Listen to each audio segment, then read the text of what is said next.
ఉన్నత శిఖరాలు 4వ భాగం. 3వ భాగంలో ఊటీలో ప్రేమ అనుకోని సంఘటనకు గురవుతుంది. దాంతో నిరంజన్ గీతల సాయంతో తిరిగి ఊరుకు చేరుకుంటుంది. వదిన చేసిన సాయం తెలుసుకుని గీత రాసిన లెటర్ వదిన కాల్చేయడంతో ఇంటిల్లిపాదికి తన విషయం తెలిసిందని కుమిలిపోతుంది. కథ కొనసాగుతుంది. కాగితాలు కాలుతూ ఉండే వరకు ప్రేమకు చప్పున స్ఫురించింది. అది బహుశా గీత నీలగిరి నుండి తనను గురించి రాసి ఎయిర్మెయిల్లో పంపి ఉన్న సుదీర్ఘ లేఖ అయి ఉండొచ్చు. వదినా, ఉత్తరం అది గీత రాసిందేనా? ఆగు, కాల్చకు. రేవతి చిరునవ్వు నవ్వింది. అక్కడ జరిగింది యథాతథంగా నీకు తెలుసు. గీత చూసింది గనక ఆమెకు తెలుసు. రాసింది మా కొరకు. మేము తెలియవలసినంత తెలుసుకున్నాం. ఇక ఇట్లాంటివి కాగితం మీద ఉండరాదు. కాగితాలు కాలిపోయాయి. ఈ భారం వహించినందుకు నువ్వు గీతకు వందనాలు అర్పించవలసి ఉంది అన్నది రేవతి చిరునవ్వు తెచ్చుకుంటూ. గీతకు కాదు, నీకు, సరళకు, నిరంజన్కు, అందరికీ, నేను మీకందరికీ రుణపడి ఉన్నాను వదినా. నన్ను మీరందరూ క్షమించాలి. మీ మేలు మర్చిపోను. ఈ దయా రుణం నేనెన్నటికీ తీర్చుకోలేను అన్నది ప్రేమ. మేమందరం నిమిత్తమాత్రులం. గీత దగ్గరుండి భారమంతా వహించింది. ఆమెకే నువ్వు థ్యాంక్స్ చెప్పాలి. అవును, గీతను థ్యాంక్ చేయాలి అనుకున్నది ప్రేమ. హైదరాబాద్లో అడుగుపెట్టిన మరుక్షణం గీతకు ఆరాటం అధికమైంది. ఇంటికెళ్ళిన రోజునే ప్రేమ ఇంటికి బయలుదేరింది. గీతను చూడగానే ప్రేమ ముఖం వికసించింది.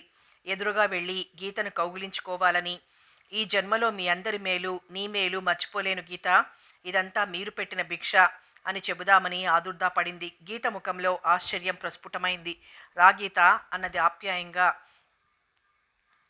అయితే నీకన్ని సంగతులు తెలిసాయన్నమాట. వదినుందా?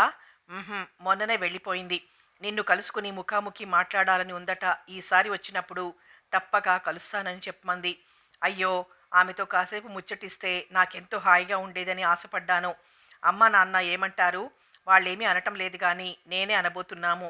ఏమైంది? ఏమంటావు? నాకిక కాలేజీకి రావాలని లేదు, చదవాలని లేదు. గీత తేరుకునేసరికి కొంతసేపు అయింది. ప్రేమ రెండు భుజాలను గట్టిగా పట్టుకుని ఊపింది. ఇన్ని సంవత్సరాల కష్టం వృధా కావాల్సిందేనా? ఇంకా 2 నెలలకు పరీక్షలు. ఇంత నిస్పృహ దేనికి ప్రేమ?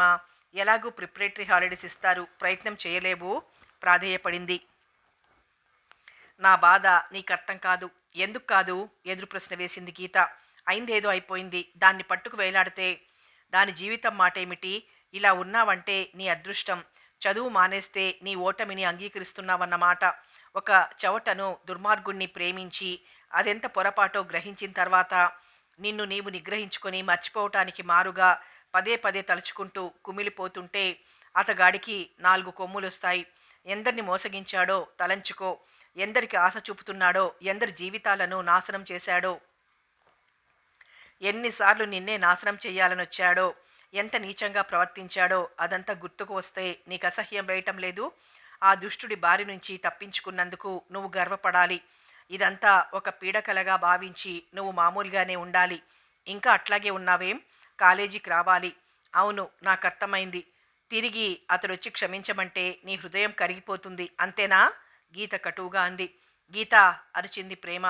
నా మనసు విరిగిపోయింది గీత. అతడిని చూడటానికి అసహ్యం వేస్తోంది. నేను అతడిని చూడలేను, నేను రాలేను. గీత తలడ్డంగా ఆడించింది. నువ్వు నా కాలిగోటికి సమానం, నా దృష్టిలో నువ్వు పురుగుతో సమానం అన్నట్లుండాలి నీ ప్రవర్తన. మనసు దిటవు చేసుకొని నా శక్తిని చదువు మీద కేంద్రీకరించి కొద్ది రోజులు గడుపు. గొప్ప ధ్యేయం ఏదీ కూడా క్షుద్రమైన ఆటంకాల వలన వృధా కావటం మంచిది కాదు. ఆలోచించుకో. అమ్మా నాన్న వాళ్లకు మాత్రం కారణం ఏమని చెప్తావు? ప్రేమ మౌనంగా ఉండిపోయింది. చేతుల్లో ముఖాన్ని దాచుకుని తీవ్రంగా ఆలోచిస్తోంది. ఆమె వేళ్లు కొద్దిగా వణుకుతున్నాయి. ఉచ్ఛ్వాస నిశ్వాసాలు అతి నెమ్మదిగా వస్తున్నాయి. కొంతసేపటికి చేతులు తప్పించింది. గీత వైపు చూడలేదామె. నాకు చేత కాదు, నీకు చేతనవుతుంది. ఎంతో బలవత్తరమైన కోర్కెను అదుపులో ఉంచగల మహాశక్తి నీలో ఉన్నది. అటువంటి దానివి నీకిదొక సమస్య? లేదు ప్రేమ, అనవసరంగా ఇరకాటంలో పడుతున్నావు. నీ వెంట నేను, లక్ష్మి సదా ఉంటాం. నీకేం భయం లేదు. అసలు అతగాణ్ణి నువ్వు అణుమాత్రంగానైనా నష్టపోరాదు. లేనిపోని ఆలోచనలతో మనసు పాడు చేసుకోకు. ప్రేమ అనుమానంతో గీత వైపు చూసింది. ఆమె ముఖం గంభీరంగా ప్రశాంతంగా ఉంది. అయితే రావచ్చునంటావా?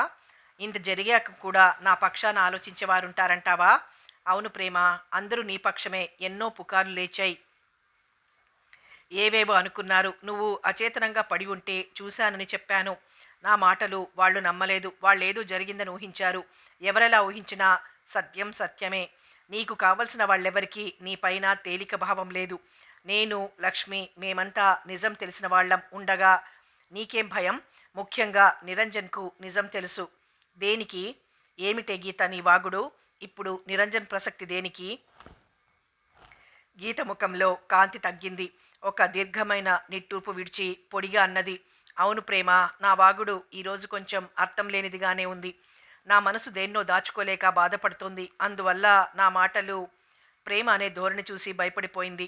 దేన్నో దాచుకోలేక అంటున్నది గీత. ఏమిటి గీత? సరిగ్గా చెప్పు. నిరంజన్ విషయం. అవును, నిరంజన్ విషయం ఏమిటి? గీత ఎందుకలా బిగుసుకుపోతున్నది? ప్రేమ ఆమె ముఖంలో కనబడే మబ్బులు చూడలేకపోతున్నది. నిరంజన్ ఆమెను పెళ్లి చేసుకోను అన్నాడా? లేక నిరంజన్ వల్ల ఆమెకు కూడా ఇట్లాంటి అవమానమో అత్యాచారమో జరిగిందా? ఛీ, అలా అయి ఉండదు.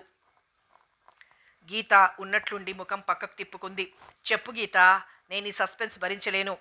నిన్ను నిన్ను నిరంజన్ ప్రేమిస్తున్నాడు. ప్రేమ దిగ్భ్రమ చెంది శిలా ప్రతిమయైంది. గీత కళ్ళల్లోకి తీక్షణంగా చూస్తోంది. కపోలాలు పాలిపోయాయి. అదురుతున్న పెదవులు గాలికి రెపరెపలాడుతున్నాయి. సంపెంగ మొగ్గల్లాంటి వేళ్లతో పెదవులను అదుముకుంటోంది. ఆమెకు నమ్మశక్యం కావటం లేదు. పెదవులను అదుముకుంటోంది. గట్టిగా కళ్ళు మూసుకుంది. గీత నిరంజన్లు ప్రేమించుకోవటం లేదా? అది కేవలం నటననా? మరైతే నిరంజన్ను గూర్చి మాట్లాడేటప్పుడు గీతకు అంత ఆవేశం ఎందుకు? ఆమె కళ్ళల్లో ఆ తళుకులెందుకు? పలుకుల్లో ఆ ప్రసన్నత ఎందుకు? కాలేజీకి రాగానే అతన్ని చూడాలని గీత ఎందుకు ఆతృతతో కళ్ళు వెతుకుతూ ఉంటాయి? అతని పైన తనకున్న అభిప్రాయాలను అందరి సమక్షంలో ప్రత్యేకంగా ఎందుకంటుంది? గీత నిరంజన్ను ప్రేమించటం లేదు. నిరంజన్ ఈ టూర్లో ప్రత్యేకంగా ఆమెతో అతి సన్నిహితంగా తిరగలేదు. దీని భావమేమిటి? తన్ను పరీక్షించాలని గీత ఈ విధంగా మాట్లాడుతోందా? గీత, ఏమిటి నువ్వంటున్నది? ప్రేమ నవ్వింది. ఆ నవ్వులో జీవం లేదు. ఆశ్చర్యంగా ఉందా? ఎందుకు నీకు తెలీదు? మీ కుటుంబంలో సన్నిహితంగా ఉండాలని సరళ పుట్టిన దినానికి మనందరినీ ఆహ్వానించటం నాంది. నీ ఆనందం కోసం టెన్నిస్ పోటీల్లో పాల్గొనలేదు. అప్పట్లో సుధాకర్ ఓడిపోవడం నీకిష్టం లేదు. నువ్వు చూడలేవు. నిన్న క్లిష్ట పరిస్థితిలో ఇరికించడం ఇష్టం లేక విరమించుకున్నాడు. నువ్వు సుధాకర్ చేతిలో ఏమైపోతావోనని నిన్ను నాతో చాటుగా కనిపెట్టి నువ్వు సుధాకర్ చేతిలో నాశనమైపోకుండా కాపాడాడు. నిన్ను కాపాడుకోవడానికే కదా.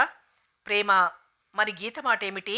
ఒక్కసారిగా భరింపరాని అనుభవించలేని వార్తతో దాన్ని గూర్చి ఆలోచనతో నీరసం వచ్చింది. తేజోవిహీనమైన ముఖాన్ని కొంగుతో తుడుచుకుంది. నిస్సత్తువతో గొణిగింది. ఏమిటి గీత, ఏమిటిదంతా అన్నది. ఆమె మనసులో ప్రశ్నలు అడగరానివి. మరి మరి నీ మాట ఏమిటి? నువ్వు గీత, నిన్ను నిరంజన్ ప్రేమించటం లేదు. నువ్వు అతన్ని నీ హృదయంలో భద్రపరుచుకొని ఆరాధించటం లేదు. గీత లేచి నుంచుంది. సంధ్య చీకట్లు అలుముకుంటున్నాయి. గదిలో దీపం వేయలేదు. వాతావరణం స్తబ్దుగా ఉంది. గీత వెళ్ళి కిటికీ ఊచలు పట్టుకొని నుంచుంది. కొన్ని క్షణాలు గడిచాయి. ఆకాశంలో నక్షత్రం ఒక్కగానొక్కటి ప్రకాశిస్తోంది. ఆమె చటుక్కున వచ్చి ప్రేమ దగ్గర కూర్చుంది. నువ్వు నమ్మవని నాకు తెలుసు, కానీ నిరంజన్ ఈ భారం నాపైన మోపాడు. నేను చెప్పేశాను. ప్రేమ ఆమె భుజం మీద బలంగా చేయి వేసింది. నువ్వు నువ్వు నిరంజన్? ఆ ప్రశ్నకు భాష లేదు. అదంతా నటన ప్రేమ, అంతా నటన. అలా నటించడం ఎంత కష్టమైందో నీకు తెలుసు. ఒక వ్యక్తిలోని ఉత్తమ గుణాలను, గొప్పతనాన్ని, విశాల హృదయాన్ని చూసి ఆరాధించడంలో తప్పులేదు. ఆ వ్యక్తి క్షేమాన్ని సర్వదా కాంక్షించటం అంతకన్నా నేరం కాదు. ప్రేమ, అతన్ని నేను సోదరునిగా భావించాను. అంతకన్నా నిరంజన్పై నాకు వేరే అభిప్రాయం లేదు. అతని గురించి నీ దగ్గర గొప్పగా మాట్లాడానంటే అదంతా నీకోసమే. నీకవన్నీ తెలియాలని, అతని గూర్చి ప్రతి విషయం నీకు తెలియాలని, నీ మనసు అతని వైపు తిప్పాలని అలా చెప్పేదాన్ని ప్రేమ. కానీ నువ్వు సుధాకర్ విషయంలో చూపిన శ్రద్ధ అతని పట్ల చూపేదానివి కావు. నిరంజన్ నీకు పరాయివాడిగానే నిలిచిపోయాడు, కానీ నీవు అతనికి ఆరాధ్య దేవతవైనావు. ప్రేమ ఏమీ అనలేకపోయింది. ఆమెకంతా అయోమయంగా ఉంది. తల వంచుకొని శూన్యంగా చూస్తోంది. గదిలో అంధకారం. హృదయంలో నిశ పులుముకుంది. ఒక్క ఆశాకిరణం చొరబడటం లేదు. అంతా చిమ్మ చీకటి. ప్రేమ కూర్చున్న స్థలంలో సన్నని ఆక్రందన. గీత ఒక్క పరుగున వెళ్ళి ఆమెను పట్టుకుంది. సమయం మించిపోతే ఏమీ చెప్పలేననుకుంది. రేవతి వదినకు సరళకు ముందు నుంచి తెలుసు. కానీ వారుగా వచ్చి నీకీ విషయం చెప్పటానికి సంకోచించారు. నువ్వేమనుకుంటావోనని. వారంతా నీకోసం పడిన శ్రమకు ప్రతికాలం ప్రతిఫలం అడిగినట్లుంటుందేమోనని, తప్పనిసరిగా అంగీకరిస్తావేమోనని ఎవరికి వారు మౌనం దాల్చారు. ఇక ఈ విషయం దాచడం మంచిది కాదని నేను తెగించాను. ప్రేమ, ఆలోచించుకో. నువ్వు ఎంత త్వరగా పెళ్లాడితే అంత మంచిది. ప్రేమ అయోమయంగా చూస్తూ ఉండిపోయింది. గీత హృదయం తేలికపడింది. ఆమె టేబుల్ ల్యాంప్ స్విచ్ ఆన్ చేసింది. లేత నీలిరంగు కాంతి గదిలో అందంగా వ్యాపించింది. ఆమె ఆ దీపం కేసి తదేకంగా కొన్ని క్షణాలు చూసింది. ప్రేమ, ఆలస్యమైంది, వెళ్ళొస్తాను. ప్రేమ మాట్లాడలేదు. ఆమె హృదయం భారంగా ఉంది. గీత మందహాసం చేసింది. కాలేజీలో కలుద్దాం. గీత వెళ్ళిపోయిన కొద్ది క్షణాలకు ప్రేమ తేరుకుని పరుగుల మీద వెళ్ళి గీతను కలుసుకుంది. గీత అప్పటికే మెట్లు దిగి నెమ్మదిగా వెళ్తోంది. గీత, గీత వగర్చుతూ కేకేసింది. గీత ఆశ్చర్యపోతూ వెనక్కి తిరిగింది. ప్రేమ వస్తోంది. గీత, నిజమా? నువ్వు నిజంగా నిరంజని ప్రేమించడం లేదు? అదంతా నటననా? నీకతడు సోదరతుల్యుడేనా అని అడుగుతోంది.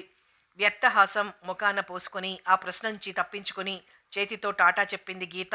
అలాగే త్వరగా వెళ్ళిపోయింది. ప్రేమ వెనుదిరిగిపోయింది. ప్రేమ అడగవలసిన ప్రశ్నలు తానడుగుతోంది గీత. నిజమా? అదంతా నటనేనా? తనకు నిరంజన్ సోదరతుల్యుడేనా? భగవంతుడా, ఇదేం పరీక్ష? గీత హృదయం బద్దలైంది. తిన్నగా ఇంటికెళ్ళి మంచం మీద పడి వెక్కి వెక్కి ఏడ్చింది. పరీక్షలు రాసి విద్యార్థులంతా తీరిగ్గా ఇంట్లో ఉన్నారు. అందరితో పాటు ప్రేమ కూడా పరీక్ష రాసింది. ఆమె సుధాకర్నంత త్వరగా మర్చిపోలేకపోయింది. కానీ అతడు జ్ఞాపకం రాగానే ఆ సంఘటన యథాలాపంగా ముందుకొచ్చి నిలవటంతో అసహ్యం, క్రోధం ఆవహించి ఆ స్మృతిని వెనక్కు నెట్టేసేది. క్రమక్రమంగా చదువు ధ్యాసలో పడి ఆమె శాంతిని సాధించింది. ఆమెకు తోడుగా గీత ఎప్పుడూ ఉండేది. ఆ రోజు సాయంత్రం ప్రేమ తోటలో కూర్చుని నవల చదువుకుంటోంది. వాతావరణం చల్లబడింది. పుష్పించిన మామిడి వృక్షాల క్రింద కూర్చుంటే మనసు హాయి గొల్పుతోంది. తండ్రి ఆ వైపుగా రావటం ఆమె గమనించలేదు. అంత దీక్షగా చదువుతోంది. ఆయన సమీపంగా వచ్చారు. ప్రేమ పుస్తకం మీద నుంచి దృష్టి మళ్లించింది. ఆయన చాప మీద కూర్చున్నారు. ప్రేమ తండ్రి వాలకం చూసి ఏదో అయిందని సందేహపడింది. కూర్చోకముందే జేబులోంచి కవర్ తీసి ఆమూలాగ్రం ఓ మాట చదివారు. మౌనంగా చదవడం వల్ల అందులోని సారాంశం ప్రేమకు తెలియలేదు. కానీ రాత అన్నయ్యదని గ్రహించుకుంది. ఆయన ఆ లేఖను మడిచి ఆ మడతల మీద గోర్లతో గీరుతూ క్షణం మౌనం దాల్చారు. ఏం తల్లి, పరీక్షలైపోయాయి. ఇక నీకు సంబంధాలు చూస్తున్నాం. చూడమని రాయగానే మీ అన్నయ్య ఏం చేశాడో చూశావా? ప్రేమ గుండెలు దడదడలాడాయి. ఇంతవరకు చదువుతున్నావని ఊరుకున్నాం. ఇక ఆలస్యం దేనికి? ఇప్పుడేం తొందర నాన్నా? రిజల్ట్స్ రానివ్వండి. నువ్వు అలాగే అంటావులే తల్లి. నిన్ను పంపటం మాకు మాత్రం ఇష్టం అనుకున్నావా? ఇది తప్పదు. ఆ బాధలోనే ఆనందము ఉందమ్మా అంటూ తల్లి వచ్చింది. ఆమె గ్లాసు నిండా మజ్జిగ తెచ్చి కూతురుకు అందిస్తూ అంది. ఎంతోసేపటి నుంచి చదువుతున్నావు, ఇది కాస్త తాగు. ప్రేమ నవ్వింది. నేను కష్టపడి చదివేది పాఠాలు కాదు కదమ్మా. ఏవైతేనేంలే, ముందు తాగు. ప్రేమ గ్లాస్ నందుకుని సిప్ చేస్తూ కూర్చుంది. చూడండి, ఆ గుంటూరు సంబంధం తాలూకు వివరాలని చెప్పండి. అబ్బాయికి ఏమని జవాబు రాస్తాం? వాడి ఉన్నది ఒక్కతి. మంచి కలవారింటికిస్తే సుఖపడుతుంది. నాకు తెలుసు. రేవతే ఇలా రాయించింది. ఆమె ముఖం క్రోధంతో కందగడ్డలాయింది. ఆ ఉత్తరంలోని సారాంశం ప్రేమకి అవగాహనైంది. అబ్బాయి మంచివాడే, కుటుంబం మంచిదే, తెలిసిన కుటుంబం, ఇదే ఊరు. ఏమంటావు? అన్నీ మంచివేననుకోండి, కానీ వాళ్ళకి ఏముంది? అంతంత మాత్రం బతుకులు. ప్రేమకు అంతకన్నా గొప్ప సంబంధం తేలేమా? మన మాటలకేం, ముందు ప్రేమను అడుగుదాం. ఏం తల్లి, ఇదిగో ఉత్తరం. చదువుకుని నీ అభిప్రాయం చెప్పు. దాని అభిప్రాయం దేనికి? అనవసరంగా దాని మనసు పాడు చేయడం దేనికి? అతను నవ్వేశాడు. నీకు చాలా కోపంగా ఉన్నట్లుందే. కోపం గాక మరేమిటి? ఆమె ముఖం చిటపటలాడింది. అది సహజమే కదే. మంచి పిల్ల ఉంటే అందరికీ ఆశగానే ఉంటుంది, అందులో తెలిసిన వాళ్ళు. నాకు ఈ అనుమానం ముందు నుంచి ఉన్నదే సుమా. ఈ పరీక్ష పాసై అతడు వెలగబెట్టింది లెక్చరర్ ఉద్యోగమేగా. ఆ మాత్రం ప్రేమ సంపాదించలేదు. మనమేం కట్నం ఇవ్వలేమా? పిల్లకేం తక్కువకు పోవాలి? నువ్వన్నది అక్షరాల నిజమే, నే కాదనను. అయినా ప్రేమను అడిగితే పోలా? ప్రేమ గ్లాసు పెట్టి వచ్చే నెపంతో నెమ్మదిగా జారుకుంది. తన భావాలు ముఖంలో స్పష్టమవుతాయేమోనని భయపడింది. తల్లిదండ్రులిద్దరూ తన వివాహం సంగతి తీవ్రంగా చర్చించుకుంటున్నారు. కాసేపటికి ప్రేమ తిరిగి తోటలోకి రావటంతో ఆయన అన్నారు, గుంటూరు వాళ్లను నిన్ను చూడటానికి రమ్మని రాస్తానమ్మా. అబ్బాయి తండ్రి ఇన్కమ్ ట్యాక్స్ ఆఫీసర్ అట. అబ్బాయి ఒక్కడే కొడుకు.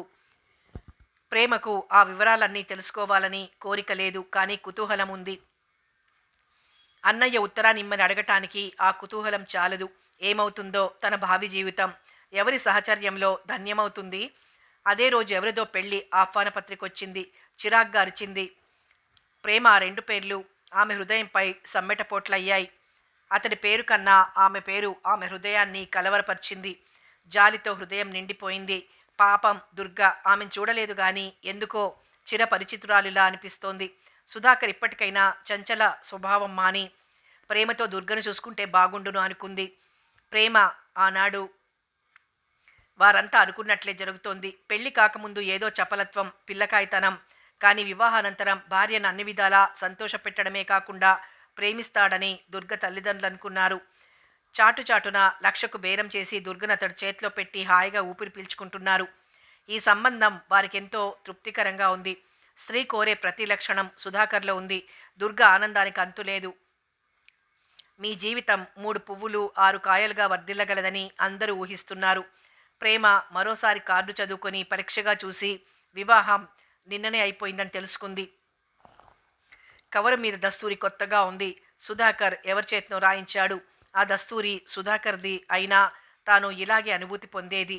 ఆమె మనసంతా దుర్గ మీద సానుభూతితో నిండిపోయింది. దుర్గ జీవితం సుఖమయం కావాలి. సుధాకర్ తనకు శుభలేఖ పంపుతూ నవ్వుకునుంటాడు. విజయగర్వంతో విర్రవీగిపోయి ఉంటాడు. దుర్గలో ప్రేమ అంత అందం, సౌకుమార్యం, మార్దవం, విద్య లేకపోవచ్చు గాని ధనలక్ష్మి కటాక్షం ఉంది. అందం క్షణికం. ఎవరో కవి అన్నట్లు కేవలం చర్మపు లోతు మాత్రమే. చీకట్లో అందానికి ఏం విలువ ఉంది? డబ్బుంటే అందానికి అందం వస్తుంది. లేని అందాన్ని కొని తెచ్చుకోవచ్చు. ప్రపంచంలోని కంటికింపైనవన్నీ మూటగట్టి తెచ్చి కళ్ళకెదురుగా పెట్టుకోవచ్చు. ప్రేమ ఆ శుభలేఖను సొరుగులో పడేసింది. ఆమె ఎంత క్షోభిల్లకూడదు అనుకున్నా హృదయంలో ఎక్కడో ఒక మూల సన్నటి బాధ. అది సహజం కదా. అన్నకు లేఖ రాయాలి. ఏం రాయాలో? ఈరోజు ఏమీ జరగలేదు. ఆ శుభలేఖ ఇలా వస్తుందని ఎన్నడో తెలుసు. అయినా ఇది కంటబడేసరికి హృదయంలో శాంతి దూరమైంది. పరధ్యానంగా కూర్చున్న సమయంలో గీత వచ్చింది. గీత రావటంతో ప్రేమ మొహాన సంతోషరేఖ మెరిసింది. అమ్మయ్య బ్రతికాను అన్నది గీత నిట్టూర్పు విడిచి. ఏం అన్నది ప్రేమ ఏమీ ఎరగనట్లు. ఇలా ఉంటావనుకోలేదు. ఏదో దిగులుగా విచారంగా ఉంటావని హడలిపోయాను. ఎందుకు? కనుబొమలెగరేసింది ప్రేమ. సరేలే, ఏమీ ఎరగనట్లు పరిహాసం చేసింది గీత. ఓ గంట క్రితం సుధాకర్ గారి పెండ్లి శుభలేఖ వచ్చింది. నీకు వచ్చుండాలే. ఎట్లాగో పెండ్లైపోయాక అందేటట్లు చేశాడు. మనకు మంచిదే. గ్రీటింగ్స్ అయినా పంపనవసరం లేదు. ఈ శుభలేఖ చూసి తట్టుకున్నాడో లేదోనని పరిగెత్తుకొచ్చాను. ప్రేమ పకపక నవ్వింది. బాగానే తట్టుకోగలిగాను, కానీ దుర్గం తలుచుకుంటే జాలేస్తోంది. ప్రేమ కళ్ళు వాల్చేసింది. గీత స్నేహితురాలి ముఖంలోకి కొన్ని క్షణాలు తదేకంగా చూసింది. ఆమె కంఠంలోని జీర, ముఖంలో కదులుతున్న చీకటి ఛాయలను గమనించి దగ్గరగా జరిగి భుజం మీద చేయి వేసింది. ప్రేమ, ఏమిటిది అని మందలించింది. ప్రేమ జవాబు చెప్పలేదు. నిమిషాలకు నిమిషాలే దొర్లిపోయాయి. ఉన్నట్లుండి ప్రేమ అడిగింది, నువ్వు మరొకందుకు కూడా వచ్చానన్నావు. ఏమిటి విశేషం? ఇప్పుడు ఆమె ముఖం నిర్మలంగా ఉంది. మనసు ప్రశాంతమైంది. నిన్న సాయంత్రం నిరంజన్ మా ఇంటికి వచ్చాడు అని ఆగింది గీత. నిరంజన్ అనగానే ప్రేమ కళ్ళు మెరుస్తాయని పరీక్షగా చూస్తూనే ఉంది. వాళ్ళ తమ్ముడు నరేంద్రుడు మా చెల్లిని చేసుకుంటే బాగుంటుందని తన అభిప్రాయమట. నువ్వేమన్నావు? ఈ పెళ్ళిళ్ళ పేరయ్య పని ఎప్పటినుంచి అని అడిగాను. దానికి ఏం చెప్పాడో తెలుసా? ఆఫ్రికాలో ఉన్నప్పటి నుంచినట. ప్రేమ విస్తుపోయి వింటోంది. వేర్వేరు శాఖలకు చెందిన వీళ్లకు పెళ్లి చేయబోతున్నారా? దానికి వాళ్ళ పెద్దలు అంగీకరిస్తున్నారా? ఆశ్చర్యంగా ఉంది ప్రేమకు.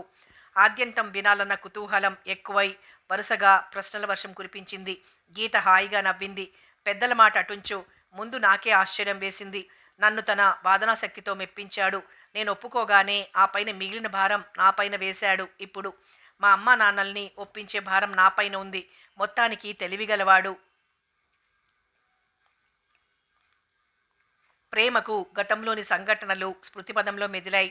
రేవతిని తీసుకోమని అడిగినప్పుడు ఆ భారం తనపై మోపాడు. ముందు తనకన్నీ విశదపరిచి, తనలో నమ్మకం పుట్టించి, పెద్దవాళ్ళు అనుమతించేలా చేయవలసిన బాధ్యత తనదేనని చెప్పాడు. ఇప్పుడు కూడా గీతకు అదే ఆదేశించాడు. గీత అంత పని చెయ్యగలదా? మీ చెల్లిని వాళ్ళెప్పుడు చూశారు? అసలు ఇదంతా ఎలా మొదలైంది? మనం టూర్‌కి వెళ్ళినప్పుడు మాట్లాడుకోవటానికి ఏమీ సంగతులుండేవి కావు. ఒకరోజు ఎందుకో మా కుటుంబ విషయాలన్నీ చెప్పాలనిపించింది. మా సమస్యలు, చాలీ చాలని జీతాలతో పడుతున్న బాధలు, పెళ్లి కావలసిన పిల్లలు, వాళ్ళ మూలంగా దుర్భరమవుతున్న జీవితాలు, ఏమేమో చెప్పాను. ఆనాటి మా సంభాషణ నేను మర్చిపోలేను. ఏం చెప్పావేమిటి? గీత తండ్రి హైస్కూల్లో మాస్టారు, చాలీ చాలని జీతం, ట్యూషన్లతో వచ్చే ఆదాయంతో గుట్టుగా సంసారాన్ని ఈదగలుగుతున్నారు. ఆయనకు ముగ్గురు కూతుళ్ళు. అందరికన్నా పెద్దది పుష్పరేఖ. ఆమెకు పెళ్లి చేయటానికి 5,000 కట్నం ఇవ్వవలసొచ్చింది. ఆ 5,000 ఇవ్వటానికి పల్లెటూళ్ళలో ఉన్న స్వంత పెంకుటిల్లు అమ్మాల్సొచ్చింది. ఇల్లు పోయిందన్న విచారం సర్దుకోకముందే కూతురు వైధవ్యం ప్రాప్తించి సంతానంతో సహా పుట్టిల్లు చేరింది. ఒక కొడుకు, ఒక కూతురు తప్ప ఆ భర్త నుంచి ఆమెకి ఏమీ రాలేదు. రెండవది గీత. చక్కగా చదువుకుని ప్రతి సంవత్సరం పాస్ అవుతూ వచ్చింది. అందరిలోకి తెలివిగలది, చురుకైనది, ఆకర్షణీయమైన ముఖంతో ఎప్పుడూ నవ్వుతూ సరదాగా మాట్లాడుతూ 10 మందిలో నేర్పుగా మెలగగలదామె. స్కూల్ ఫైనల్ నిండి ప్రేమ గీతలు క్లాస్మేట్సు, వారి స్నేహలత ఆకులు తొడిగి పుష్పించిన రోజుల్లో సహా విద్యార్థినులు అసూయపడ్డారంటే ఆశ్చర్యం లేదు. గీత మంచి మార్కులు తెచ్చుకోవటంతో ఆమె పై చదువు అది సులభమైంది. స్కాలర్షిప్ వచ్చింది. ఆమెను యూనివర్సిటీలో చేర్చారన్న మాటే గాని అందువల్ల ఆ తల్లిదండ్రులకు ఆనందం ఎంత స్థాయినందుకున్నదో మరొక దశ అంతగా దిగులు పడిపోయారు. అంత చదువుకున్న పిల్లకు తగిన సంబంధం చేయలేకపోతే తలవంపులు. ఈ సమాజంలో చదువుకున్న పిల్లలకి పెళ్ళిళ్ళు కావటం కష్టతరమైపోతోంది. కానీ గీత ఉత్సాహాన్ని చూసి వారు మరి మాట్లాడలేకపోయారు. తాయారమ్మ గీత కాలేజీలో చేరిన కొన్ని రోజుల వరకు మహా దిగులు పడిపోయింది. తండ్రి ధైర్యంగా దినాలు గడుపుతున్నాడు. గీత తర్వాత మరొక ఆడపిల్ల. ఆమె పేరు లలిత. ముగ్గురులోకి చక్కని రూపుగలది. బిఏ చదువుతోంది. ఆ తర్వాత ఇద్దరు కొడుకులు. ఇద్దరూ పీయూసీ చదువుతున్నారు. పట్నవాసం, ఇందర్నీ చదివించటం, బ్రతుకు చెడి సంతానంతో ఇల్లు చేరిన కూతురు, ఇదంతా కూడి మోయలేని బరువైంది రఘువరంకి. ఎవరికి చదువు మాన్పించాలి? తెలివిగా చదువుతూ ముందుకెళ్తున్న వారిని అడ్డగించలేకపోయాడు. పోనీ అడ్డగించి అంతటితో ఆపు చేయించి వివాహం చేయగలడా? ఏమో, అది అనుమానమే. గీత మొదటి సంవత్సరం 6 నెలలు చదివాక ఒక సంబంధం వచ్చింది. వాళ్ళెవరో కాదు, గీతకు స్వంత మేనత్త కొడుకు. వాళ్ళు వీళ్లకంటే ఆర్థికంగా ఓ మెట్టు ఎక్కువ. రఘుపతికి తాయారమ్మకు మనసులో ఏముందో కానీ పైకి మాత్రం ఏమీ ఆశలేనట్లుండేవారు. ఉన్నట్లుండి ఒకరోజు గీత వాళ్ళ అత్తయ్య రావటం, ఆమెతో పాటు కొడుకు వెంకటేష్ కూడా రావడం చాలా ఆశ్చర్యపడ్డారు. వెంకటేష్ కొత్తగా ఉద్యోగంలో చేరాడు. మందుల కంపెనీలో మెడికల్ రిప్రజెంటేటివ్గా చేరాడు. అత్తయ్య ఏమీ దాచలేదు. అంతా సూటిగానే అడిగింది. గీత చదవాలి, తప్పక చదవాలి. వారికే అభ్యంతరం లేదు. కానీ చదివించటం మటుకు రఘుపతే చూసుకోవాలి. రెండో విషయం, దాదాపు 5,000 డబ్బు కావాలి. ఆడబిడ్డలకి ఏ కొరత కలగరాదు. కోరితే 10,000 ఇవ్వగల వారొస్తారు. కానీ స్వంత మేనకోడలని రేటు తగ్గించారు. పెళ్ళి వెంటనే చెయ్యాలి. పిల్లవాడు తిరుగుతుంటాడు కాబట్టి పెళ్లి ముఖ్యం. రఘుపతికి అన్నీ సవ్యంగానే ఉన్నట్లుగా అనిపించింది. కానీ డబ్బు దగ్గరికి వచ్చేసరికి నెత్తిమీద పిడుగుపడినంత పనైంది. ఆడపిల్లను కన్నందుకు బ్రతిమాలాడు. కానీ ఆమె దయతల్చింది కాదు. ఒక్క పైసా క్రిందికి దిగలేదు. గీతకు బావంటే ఇష్టమే, అది అంతవరకే. అతని భార్య కావటానికి, చిన్న త్యాగాలు చేయటానికి సిద్ధంగానే ఉంది. కానీ అతనికి ఇవేమీ పట్టలేదు. అమ్మ ఊ అంటే తాళి కట్టడానికి, ఆహా అంటే అవతలికి దాటిపోవటానికి సంసిద్ధుడై ఉన్నాడు. ఆ పరిస్థితి చూసి గీతకెంతో అసహ్యం వేసింది. ఈ యుగంలో ఇలాంటి వారుంటారా? బావంటే జాలేసింది. ఎంత పిరికివాడు! అది పిరికితనమా, స్వార్థమా, సంకుచిత స్వభావమా, చేతకానితనమా? లలిత బిఏ పరీక్ష పాస్ అయింది. ట్రైనింగ్ చదివించాలనుకున్నాడు రఘుపతి. ఆడపిల్లలైనా చేతికందితే తన కష్టాలు గట్టెక్కుతాయనుకున్నాడు. 2-3 సార్లు రఘుపతి వాళ్ళింటికి నిరంజన్ వెళ్ళాడు. అప్పుడెప్పుడో లలితను చూశాడు. ఆనాడు ఎందుకో నిరంజన్తో హృదయం విప్పి మాట్లాడాను. మాలాంటి కుటుంబాలలో విద్యకు విలువ లేదన్నాను. డబ్బు లేక పెళ్లి కాదు, పెళ్లి కాదని చదివిస్తే చదివించారని పెళ్లి కాదు. చదివిన పిల్ల ఆర్జిస్తుందన్న సదుపాయమైనా చూసుకోరు. పశువును బేరం చేసినట్లు బేరం చేస్తారు. పెద్దలు అంగీకరిస్తే మంచిదే. కానీ గీత కళ్ళల్లో నీళ్లు తిరిగాయి. కంఠం బొంగురుపోయింది. గుటకలు మింగుతూ మెల్లగా అంది, లలితకు పెళ్లి చేయకుండా అయినా ఊరుకుంటారు గాని పెళ్లికి ఒప్పుకోరు. ఎందుకేమిటి? వాళ్ళు పుట్టి పెరిగిందంతా పైదేశంలో. అంతేకాదు తిరిగొచ్చాక ప్రాయశ్చిత్తం చేయించుకోలేదు. వాళ్ళింటి ఆడపిల్ల పరిశ్రమ ఎవరినిచ్చి చేశారంటావు? అతని తల్లిదండ్రులు వేర్వేరు కులస్తులు. అంతకన్నా ముఖ్య కారణం తెలుసుగా, వారి కుటుంబంలో మడి తడి ఆచారం లేదు. అందరితో సమానంగా వ్యవహరిస్తారు. నిరంజన్ ఊళ్ళో లేడు అని విషయం మార్చింది గీత. ప్రేమ నిశ్శబ్దంగా కూర్చుంటే బాగాలేక. ఎక్కడికెళ్ళాడు? బొంబాయి వెళ్ళాడు. నిన్న సాయంత్రం నాకు చెప్పటానికి వచ్చాడు. ఆఫ్రికా నుంచి ఒక పిల్లాడొస్తున్నాడట. ఆ అబ్బాయిని తీసుకురావడానికి వెళ్తున్నట్లు చెప్పాడు. ప్రేమ ఆరాటం అధికమైంది. ఎవరా అబ్బాయి? వీళ్ళ బంధువా? గీత తలడ్డంగా ఆడించి ఊరుకుంది. ప్రేమ ఆమె నిశ్శబ్దాన్ని సహించలేకపోయింది. గీత చేపట్టుకొని రెట్టించి అడిగింది. చుట్టం కాదు, ఒక నీగ్రో బాలుడు. ఆ అంటూ ఆమె చేతిని వదిలేసింది ప్రేమ. ఎవరా నీగ్రో పిల్లాడు? ఎందుకొస్తున్నాడు? ఆ పిల్లాడిని ఏం చేస్తారు? ఒకవేళ హిందూ దేశం చూపించి పంపేస్తాడేమో, లేదా వాళ్ళ స్నేహితుడేమో, కొన్నాళ్ళుండి తిరిగి వెళ్ళిపోతాడేమో. ఆ అబ్బాయి ఎన్నాళ్ళుంటాడేమిటి? 3 ఏళ్ల పిల్లాడు. ఇక్కడే ఉంటాడు. వీళ్ళు పెంచుకోబోతున్నారు. 2 చేతుల్లో ముఖం పెట్టుకుంది ప్రేమ. గీత నవ్వింది. ఇప్పుడు చెప్పు, ఈ వివాహానికి అమ్మా నాన్న అంగీకరిస్తారంటావా? మనవాళ్లే సందేహిస్తారేమో కానీ పోయి నీగ్రో పిల్లాడిని పెంచుకుంటే సహించలేరు. ఆ పిల్లాడిని ఇక్కడికి రప్పించడానికి ఏడ్నర్థం నుంచి శ్రమ పడుతున్నారట. రెడ్ క్రాస్ సంస్థ ద్వారా చివరికి సాధించగలిగారు. అనాథ శరణాలయంలో వేస్తారేమో. ప్రేమ అనుమానంతో అంది. వారింట్లోనే ఉంచుకోబోతున్నారు. ఎంతకాలం వరకు? ఏమో, 5 ఏళ్ల వరకు, లేక 10 ఏళ్ల వరకు. ఆ తర్వాత జ్ఞానం తెలిసి ఇది పరాయి దేశమని తెలుసుకున్న తర్వాత తిరిగి పంపించి వేస్తారేమో. అదంతా కొన్ని సంవత్సరాల తర్వాత జరిగే విషయం. ప్రస్తుతం జరగబోయేది ఎల్లుండికి. అంటే మరి 3 రోజులకంతా నిరంజన్ ఆ పిల్లాడితో వచ్చే మాటే.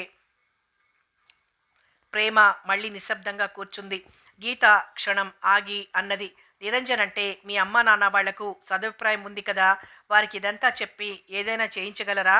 అంటే కనీసం లలిత నరేంద్రలు ఇక్కడ చూసుకునే ఏర్పాట్లు లాంటివి. ప్రేమ మౌనం దాల్చి అదోలా చూస్తుంటే గీత చటుక్కున ఆపు చేసింది. ప్రేమ, అలా ఉన్నావేం? నిరంజన్ అంటే మా ఇంట్లో కూడా సదభిప్రాయం లేదు. విస్తుపోయింది గీత. అంటే మీ వారెవ్వరికీ కూడా నిరంజన్ గురించి ఏమీ తెలియదన్నమాట. అతను నీకెంత సహాయం చేసింది, ఒక ఘోరమైన విపత్తు నుంచి నిన్ను ఎలా రక్షించింది ఏమీ తెలియదన్నమాట. ప్రేమ, ఇటు చూడు. ఇవి దాగుడు మూతలు కాదు. నీ వివాహ ప్రయత్నాలు జరుగుతున్నాయని ఇప్పుడే మీ అమ్మగారు చెప్పారు. ఏమిటిది? ఎందుకిలా జరుగుతోంది? నా ప్రశ్నకు సూటిగా జవాబు చెప్పు. నీకు నిరంజన్ అంటే ఎటువంటి అభిప్రాయం ఉంది? ప్రేమ గీత కళ్ళల్లోకి ఒక్క క్షణం చూసి మళ్ళీ దృష్టి మరల్చింది. ఆమె కపోలాలు క్రమక్రమంగా ఎరుపెక్కాయి. అర్ధ నిమీలిత నేత్రాలతో ముఖాన్ని పక్కకు తిప్పింది. పెదవులపై దరహాసరేఖ కదలాడుతోంది. అతి మెల్లగా అంది. అమ్మ వాళ్ళని ఒప్పించవలనేమో. ఆ మాటతో నిరంజన్ అంటే ప్రేమకి ఇష్టమేనని గీతకు స్పష్టమైంది. మరి నీ అభిప్రాయం అడగలేదా మీ అమ్మ నాన్న? నాన్న అడిగారు కానీ అమ్మ అడిగేదేమిటని తీసిపారేసింది. నువ్వు ఊరుకున్నావు అంతేనా? వెటకారంగా అంది గీత. నేనే ఒక నిశ్చయానికి రాలేకపోయానప్పుడు. ఇప్పుడు నీకు తెలుసుగా, మళ్ళీ అడగటం దేనికి? అయితే మరి ఈ సంగతంతా మీ అమ్మా నాన్నలకి నచ్చజెప్పు. నువ్వు చెప్పలేకపోతే మీ అన్నయ్యకు ఇవన్నీ వివరంగా ఉత్తరం రాయ్. రేవతి అక్కడ ఉండనే ఉంది కదా అన్నది గీత. నిజం, అన్ని విషయాలు సవిస్తరంగా అన్నయ్యకు రాసేస్తాను. ఆ నిగ్రో పిల్లాడి గురించి కూడా రాయి, అది చాలా ముఖ్యం. ప్రేమ కలం కాగితం వెతికి పట్టుకొని కూర్చుంది. బెస్ట్ ఆఫ్ లక్ ప్రేమ, వస్తా మరి. నరేన్ సంబా ఎలా ఉంటాడో? నరేన్ తల తిప్పి నిరంజన్ కేసు చూశాడు. నాకు వాడిని ఎంత త్వరగా చూద్దామా అని ఆదుర్దాగా ఉంది. ఆయా రోజులు, ఆ సంఘటనలు అన్నీ గుర్తుకొస్తున్నాయి అన్నాడు నరేంద్ర దూరంగా సముద్రంలోకి చూస్తూ. స్టీమర్ రాకకు ఒకరోజు ముందుగానే బొంబాయి చేరారు అన్నదమ్ములిద్దరూ. 3 రోజులు వారిద్దరూ కలిసి ప్రయాణంలో ఎంతో సన్నిహితుడై ఎన్నో విషయాలు చర్చించుకున్నారు. ఈ ప్రపంచంలో ఈ సమకాలీన సాంఘిక పరిస్థితుల్లో వారికి ఉండే సమస్యలు అతి చిత్రమైనవి. ఆకారం లేని సంఘం వారిని అన్ని వైపుల నుండి ఎదుర్కొంటున్న తాకిడి వారికి భయాన్ని కంటే ఆశ్చర్యాన్ని, అసహ్యాన్ని కలిగిస్తోంది. ఆ కుటుంబం ఎవరికి ఏ విధంగానూ హాని చేయకపోయినా 10 మంది కలిసిన చోట వారి ప్రసక్తి తప్పనిసరిగా వచ్చేది. వారిని గూర్చి ఎవరికి తెలిసింది, వారు పూర్తిగా చెప్పిన తర్వాత మాకెందుకులే అని విరక్తి ప్రకటించడం పరిపాటైంది. పెద్ద ఓడ అందంగా గుంబనంగా దూరాన్నించి దగ్గరకు రావడం, అది గమనించడం చాలా మంచి అనుభవం. అలా చూస్తూ నిల్చున్నారు ఆ అన్నదమ్ములిద్దరూ. అన్నయ్య, నరేన్ కళ్ళల్లో వింత కాంతి క్షణకాలం మెరిసి మళ్ళీ సందేహ మేఘాలు వెలిశాయి. వీడిని తీసుకెళ్తే ఎంత రభస జరుగుతుందో. జనానికి కొన్నాళ్ల వరకు చెప్పుకునేందుకు విషయం దొరికిందన్నమాటే. కొన్నాళ్ల వరకేమీ, కొన్నేళ్ల వరకు. నిరంజన్ నవ్వులో ఆనందం లేదు. అది లోకం మీద అసహ్యంతో అతడు నవ్విన నవ్వు. తన కసిని కక్కిన నవ్వు. ఓడ దగ్గరవుతోంది. ఉత్కంఠ పెరుగుతోంది. ఈ నీగ్రో అబ్బాయిని గురించి లోకుల చాటున ఎదురుగా అడిగిన సందేహాలు, చేసిన పరిహాసాలు జ్ఞాపకం రాసాగాయి ఒక్కొక్కరికి.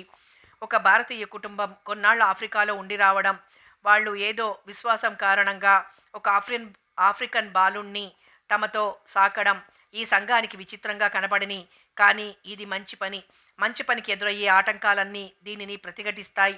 గాంధీ మహాత్ముని అంతటివాడు ఈ ఉద్యమంలో ఎన్నో కష్టనష్టాలకు తల ఒగ్గినప్పుడు సామాన్య సాహస ప్రక్రియలు గల తమలాంటి యువకులకు ఇది పెద్ద దుస్సాహసంగా కనిపించవచ్చు.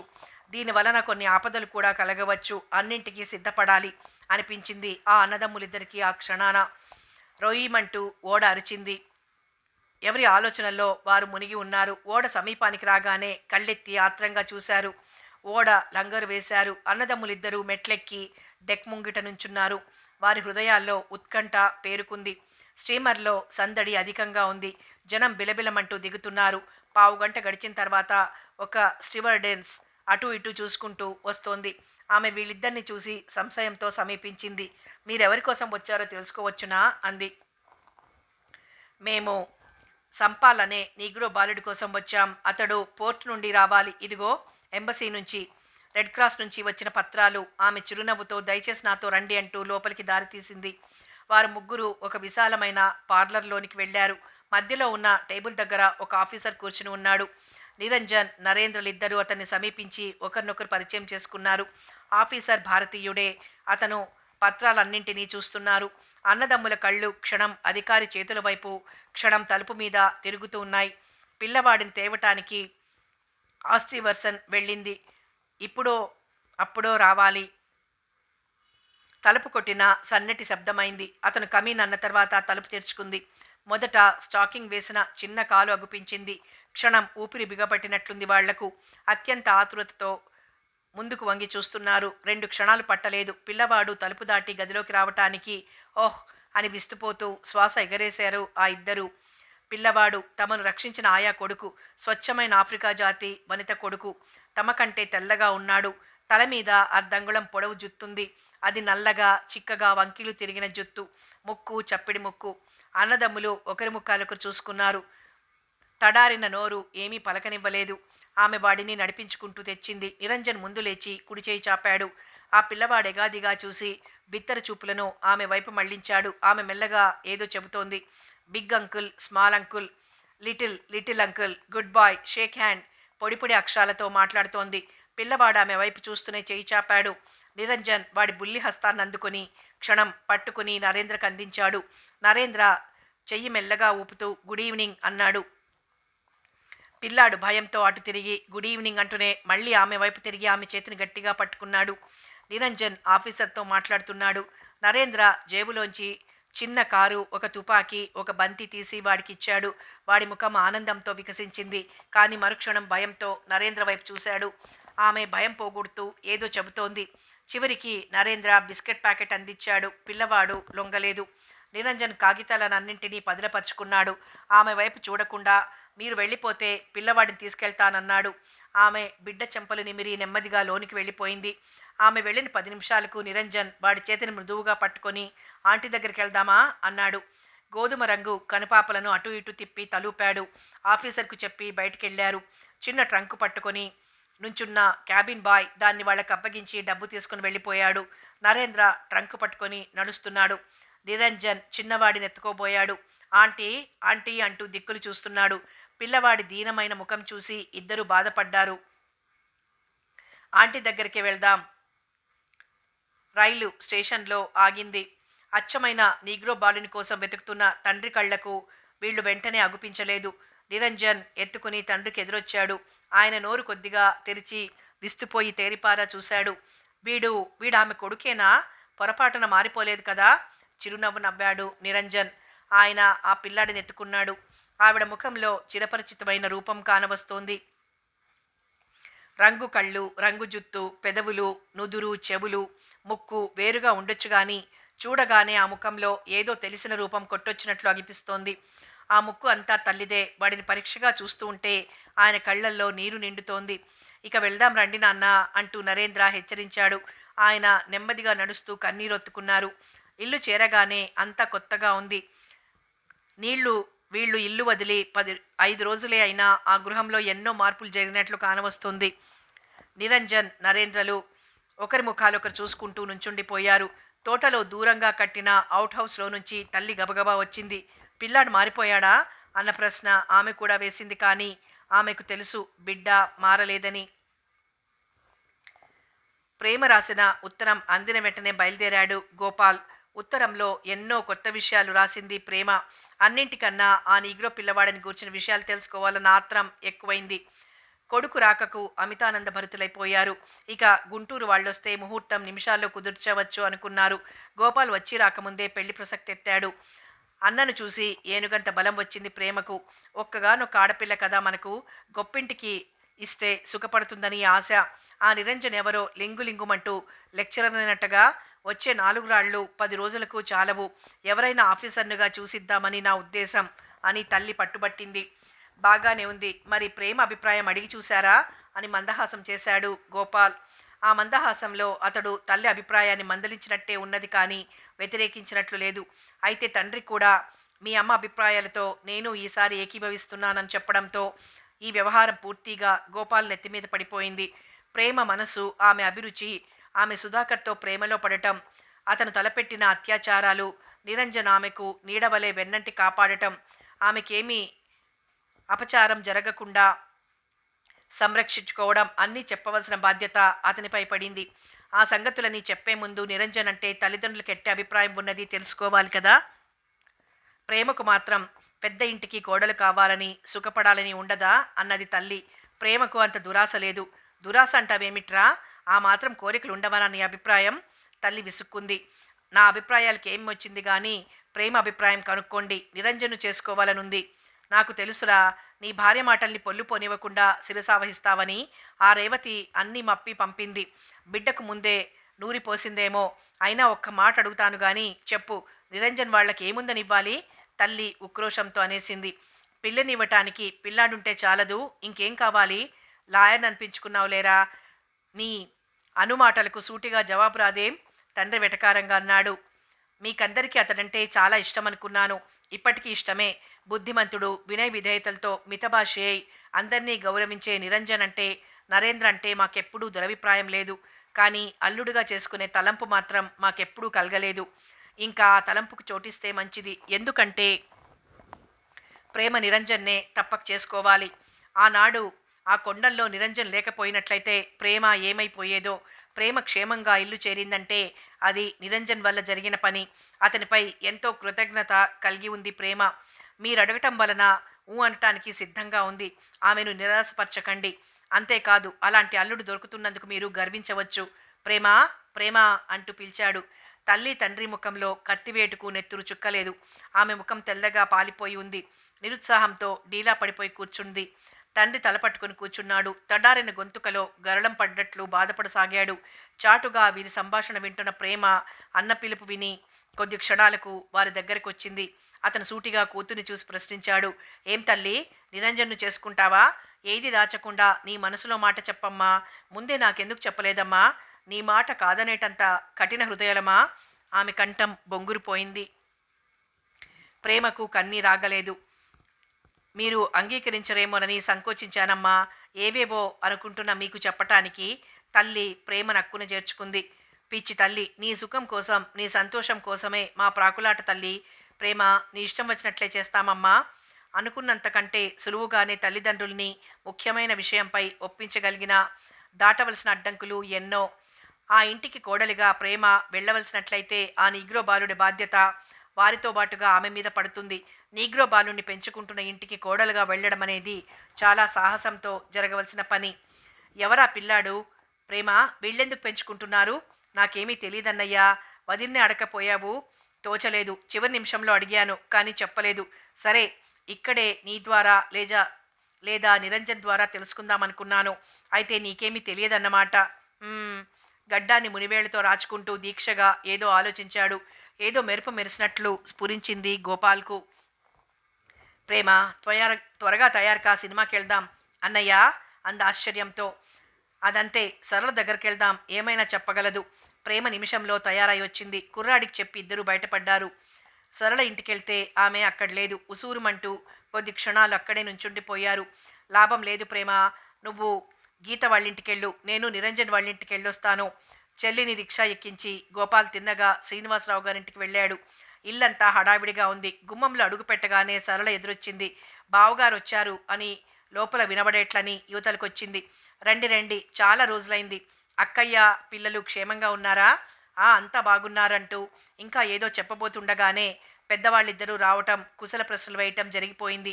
ఏం నాయనా, ఆశ్చర్యంగా ఉందా అంటూ ఇల్లు కలియ చూశారు. గోపాల్ నవ్వేసి అన్నాడు, ఇల్లు మారుతున్న లత హడావిడిగా ఉందే. తాను గొడవగా ఉన్న ఇంట్లోకి చూశాడు. అవును, ఇల్లు మారుతున్నాం. ఎందుకని? ఇది మీ సొంత ఇల్లు కదా? ఆయన తేలిగ్గా నవ్వేశాడు. స్వంత ఇల్లేననుకో, నేను మీ అత్తయ్య మాత్రమే మారుతున్నాం. గోపాల్ హృదయంలో ఒక బాంబు పేలినట్లయింది. ఎందుకు మారుతున్నారు? అబ్బాయిలకు పెళ్ళిళ్ళు కాకముందే వేరు కాపురాలు పెడుతున్నారా? ఎందుకు? నోట మాట రాక కంఠంలో గరళం దిగబడినట్లు బిత్తరపోయి చూస్తున్నాడు గోపాల్. సరళ కలకలమని నవ్వింది. బావ ఏదేదో ఊహించుకుంటున్నారల్లే ఉందే. నువ్వెప్పుడు అంతే నాన్న, సరిగ్గా చెప్పరాదు. ఆయన తేలిగ్గా నవ్వారు. గోపాల్, నీకు తెలిసిందో లేదో కానీ మేమొక పిల్లవాడిని పెంచుకోబోతున్నాం. ఈ వార్త విని గోపాల్ ఏమంటాడోనని ఆతృతతో ఎదురు చూశాడాయన. అవును, విన్నాను. అంతేకాదు, గీత చెల్లెలు ఓ అమ్మాయి ఉంది. ఆ పిల్లను మా నరేన్కు చేసుకుంటే బాగుంటుందని మా అభిప్రాయం. అవును, గీత చెప్పింది. కోడళ్ళిద్దరూ వస్తారు. కొన్ని పరిస్థితులు దృష్టిలో పెట్టుకొని తరువాత రొష్టుపడే కన్నా ముందే మేం వేరుపడితే మంచిదని నిర్ణయించాం అన్నాడు చిన్నగా నవ్వుతూ నిరంజన్ తండ్రి. వాళ్ళెప్పుడో వస్తారు. అంత మాత్రానికే మీరిల్లు మారటం దేనికి? ఎక్కడికో వేరే చోటికి వెళ్ళటం లేదుగా. మా అవుట్ హౌస్ మా ఇద్దరికి సరిపోతుంది. కొన్నాళ్ళైనా ఉమ్మడిగా ఉండొచ్చు కదా. ఇప్పటి నుంచి ఈ ప్రయత్నాలు దేనికి?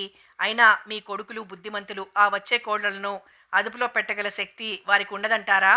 సరిగ్గా చెప్పావు నాయనా. అత్తగారిని అదుపులో పెట్టగల శక్తి నాకు మాత్రం లేదు బాబు, నిజం చెప్తున్నాను అంటూ ఓరగా భార్య వైపు చూశాడు. ఆమె నిండుగా నవ్వింది.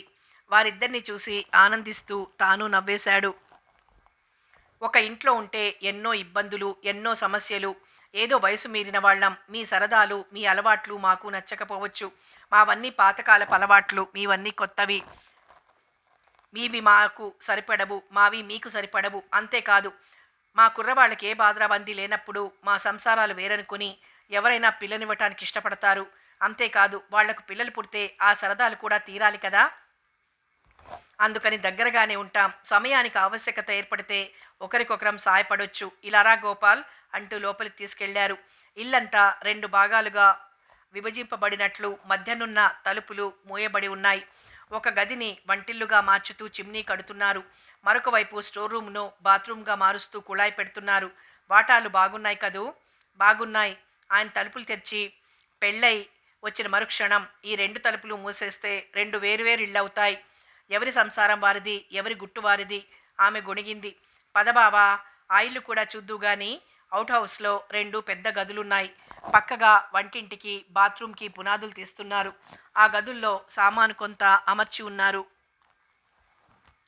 ఇల్లంతా ఒకసారి చూసొచ్చి హాల్లో కూర్చున్నారు. సరళ కాఫీ, వేయించిన జీడిపప్పు తెచ్చిపెట్టింది. ఉన్నట్లుండి గోపాల్ తినటం ఆపు చేసి మామగారి కేసు చూశాడు. ప్రేమను నిరంజన్కి ఇవ్వాలని మా కోరిక అన్నాడు. ఆయన తల మీద మంచు ముక్కలు వేసినట్లయింది.